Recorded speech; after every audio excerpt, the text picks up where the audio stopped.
नमस्कार प्यारे बच्चों, स्वागत करती हूँ। मैं धारणा शर्मा। आज की इस वीडियो में आज का जो हमारा टॉपिक है वह है संख्यावाचक, यानी कि काउंटिंग को संस्कृत में कैसे बोलते हैं या उस पर आधारित जो प्रश्न हैं वो किस प्रकार के प्रश्न पत्र में आते हैं, उससे संबंधित आज हम करेंगे, पढ़ेंगे। तो चलिए स्टार्ट करते हैं।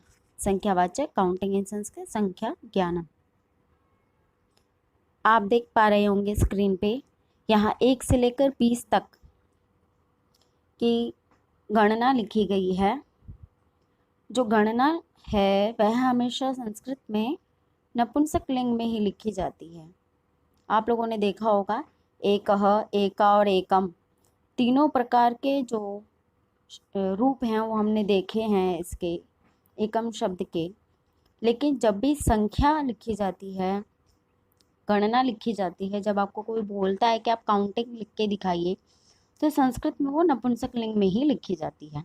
जैसे कि आप स्क्रीन पे देख पा रहे हैं, एकम, द्वे, त्रीणि, चत्वारि, पंच, षट्, सप्त, अष्ट, नव, दश, एकादश, द्वादश, त्रयोदश, चतुर्दश, पंचदश, षोडश, सप्तदश, अष्टादश, नवदश, विंशतिः। जैसे कि आप देख पा रहे हैं कि जो 19 संख्या है इसके साथ में एकोनविंशतिः ये भी लिखा गया है और नवदश भी लिखा गया है। ये चीज़ें बच्चों को बहुत ज़्यादा कंफ्यूज भी करती हैं। देखिए, विंशति मतलब होता है 20।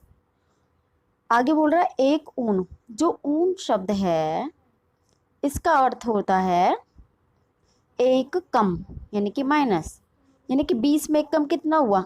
19 हुआ। तो इसीलिए जो 19 है उसे एकोनविंशति ही और नवदश दोनों ही कहा जाता है।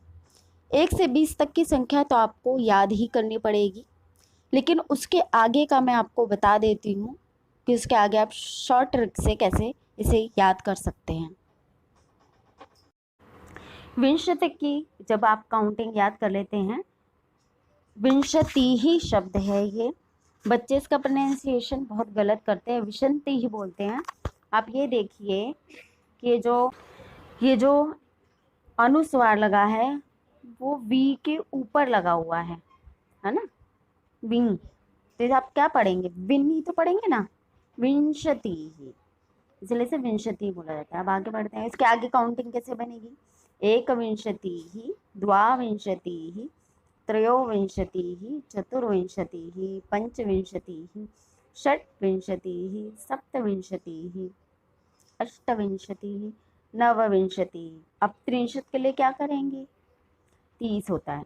63 यानी कि 30 के लिए 63 शब्द का यूज होता है। इसी प्रकार यदि जो 29 आप यहाँ देख पा रहे होंगे, जो 29 है उसके लिए नवविंशति ही और एकोनत्रिंशत दोनों ही शब्द यूज होते हैं। 63 मतलब 30 माइनस एक ऊन बोला है ना, तो कितना बनता है? 29। आपको संख्या में 40 को क्या कहते हैं, 50 को क्या कहते हैं, 60 को क्या कहते हैं, ये सब चीज़ें याद करनी पड़ेंगी। जैसे 63, चत्वारिंशत्, पंचाशत्, षष्टिः, सप्ततिः, अशीतिः, नवतिः मतलब 90 है। उसके बाद में नवनवतिः 99 और शतम 100। जैसे जैसे आपने एक चत्वारिंशत् किया तो इसके आगे काउंटिंग कैसी होगी? एक चत्वारिंशत्, द्विचत्वारिंशत्, त्रिचत्वारिंशत्, चतुश्चत्वारिंशत्, पंचचत्वारिंशत्, है ना। तो इस तरीके से चलेगी। 50 पे कैसे चलेगी? एक 50 यानी 51, एक 50, द्विपंचाशत, इस प्रकार से आगे काउंटिंग चलती रहेगी।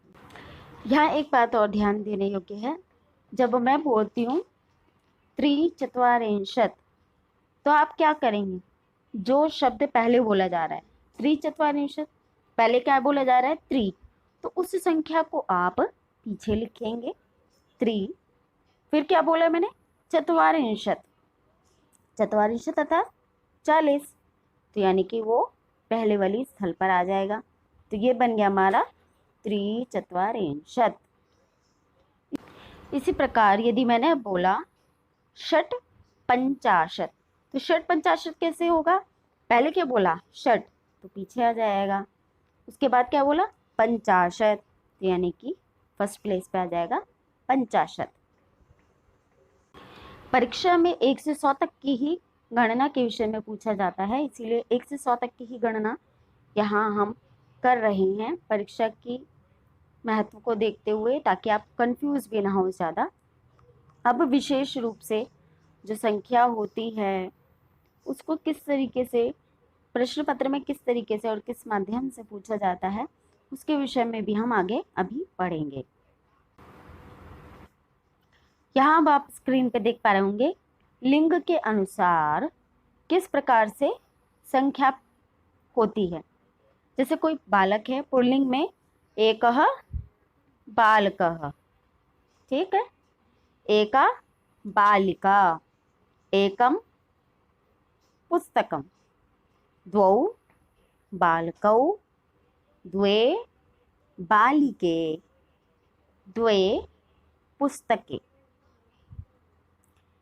त्रयः बालकाः, तिस्रः बालिकाः, त्रीणि पुस्तकानि, चत्वारः बालकाः, चतस्रः बालिकाः, चत्वारि पुस्तकानि।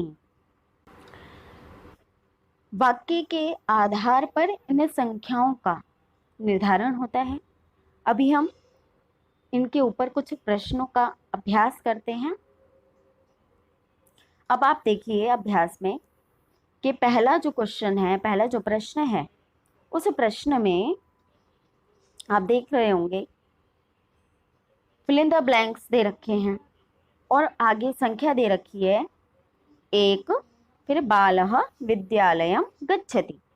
जो बालक शब्द है, बालः शब्द है, यह शब्द पुल्लिंग है, इसीलिए क्या लगेगा, यहाँ लगेगा एकः, एकः बालकः या बालः, क्योंकि जो बालक शब्द क्या है, बालक शब्द एक पुल्लिंग शब्द है। इसी प्रकार अगला वाक्य आगे क्या दिया गया है, मम डैश 2 हस्तौ स्तः, मेरे डैश 2 हाथ हैं। अब आपको जो निर्धारण करना है, इस शब्द हस्तौ को देखते हुए करना है कि जो हस्तौ शब्द है उसके आधार पर ही आपको 2 शब्द का भी बनाना पड़ेगा रूप। तो इसका क्या रूप बनेगा, यहाँ है हस्तौ, अतः इसका बनेगा द्वौ।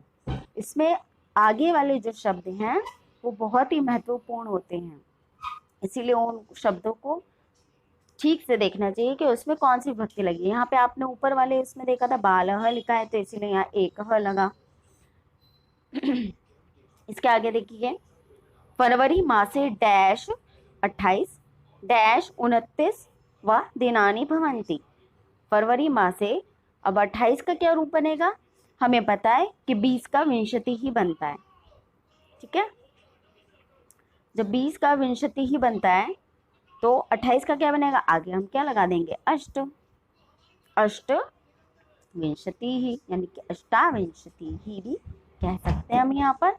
और 29 का क्या बनेगा, नवविंशति ही। देखिए 4 से ऊपर की जो संख्याएं हैं वे सेम वैसे ही बनती हैं। आगे देखिए, यहाँ है दशरथस्य डैश 3 पत्न्याः आसन्। दशरथ की 3 पत्नियां थी। अब जो 3 शब्द है इसका क्या बनेगा, पत्न्या शब्द स्त्रीलिंग है, तो इसमें जो स वाला बनता है वो दोनों बनते हैं। 3 का क्या बनेगा, तिस्रः, तो ये 3 का क्या बनेगा, तिस्रः। ठीक है, यहाँ स है ना, यानी कि ये स्त्रीलिंग वाला है। ऐसे चतस्रः में भी स आता है तो यानी कि स्त्रीलिंग है। आपको शब्द को आगे वाले को पहचानना पड़ेगा कि वो शब्द एक पुल्लिंग है, स्त्रीलिंग है और उसका रूप कैसा बन रहा है, उसके आधार पर आप आगे करेंगे। मम मुखे डैश 32 दंताः सन्ति। 32 का क्या बनेगा? 32 का बनेगा 30 को बोलते हैं त्रिंशत, पीछे 2 है तो 2 का आगे लग जाएगा, क्या बनेगा? द्वात्रिंशत। ठीक है, तो मम मुखे द्वात्रिंशत दंताः सन्ति। अगला तस्य पार्श्वे 16। 16 को क्या बोला जाता है? लेखन्यः शब्द जो है ये शब्द स्त्रीलिंग शब्द है। ठीक है, लेकिन ये तो है तो ऊपर 4 से ऊपर है, तो 16 का क्या बनेगा? षोडश। षोडश लेखन्याः सन्ति। अगला देखिए, डैश गच्छन्तं बालम सा पश्यति। इस वाले वाक्य में एक बहुत ही गौर करने वाली बात यह है कि जो विभक्ति आगे वाले शब्द में लगी है वही विभक्ति एक में भी लगेगी। आगे वाले शब्द में क्या विभक्ति लगी है? गच्छन्तम बालम, यानी कि जाते हुए बालक को सा पश्यति, वह देखती है। तो एक है तो अब एक का क्या बनेगा? गच्छन्तम है तो बनेगा एकम। एकम इसलिए बनेगा क्योंकि यहाँ एक के भी शब्द रूप चल रहे हैं। ठीक है, तो एकम गच्छन्तम बालम सा पश्यति। अगला वाक्य देखिए, बालिकाः भोजनम कुर्वन्ति। लिखा है कितना? 4। बालिका शब्द क्या है? स्त्रीलिंग शब्द है, इसीलिए इसका क्या बनेगा? मैंने आपको बताया इसकी पहचान के लिए कि जिसमें स आता है वो स्त्रीलिंग वाला है। जैसे तिस्रः, चतस्रः, तो यहाँ पे 4 का बनाना है हमें, तो इसका क्या बनेगा? चतस्रः। ठीक है, ये वाला बनेगा। चतस्रः बालिकाः भोजनम कुर्वन्ति। आशा करती हूँ आपको आज की वीडियो पसंद आई होगी। बाकी के जो अभ्यास है इसलिए आप ये गृह कार्य के रूप में इसको करेंगे।